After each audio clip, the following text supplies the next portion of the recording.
Just days ahead of that meeting between President Trump and China's President Xi, one Iowa man is talking about his rare relationship with the Chinese leader. Eunice Yoon has his story from Beijing.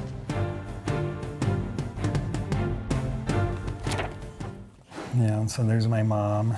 It's President Xi. Yeah, the president was offering some of his impressions and, in his famous saying, at least to this group, "To me, you are America." For an American businessman, Gary Dvorak has an unusual connection to China's elusive president. More than 30 years ago, as a young Communist Party cadre, Xi Jinping stayed in Dvorak's Iowa bedroom on an agricultural fact-finding mission to the U.S. He was a young man. He's in his early 30s. He was with the delegation. He was a regular person.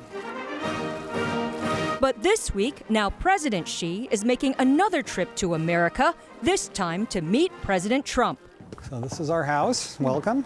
Dvorak, currently living in Beijing, has had dinner here with Xi Jinping. Thanks to his old family connection, he has access to top Chinese officials and negotiating tips for Trump. The Chinese have a lot of work to do internally to develop the economy, both from domestic consumption and from more exports. So I don't think we can be as forceful as we'd like to be. We have to understand that, yes, we do need fair trade, but China ultimately is still a developing country, and they need to sell before they can buy.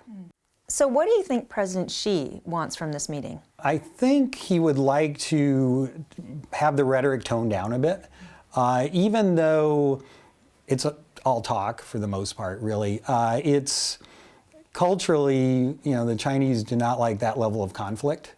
What would be the worst thing that President Trump could do during this meeting? If the public harshness translates into the private discussion across the table, I think it won't be a productive meeting. And Dvorak's advice for President Xi? Read The Art of the Deal.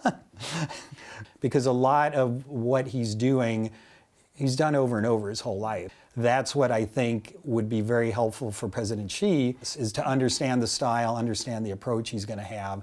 That helps you think of ways to disarm it. For Nightly Business Report, I'm Eunice Yoon in Beijing.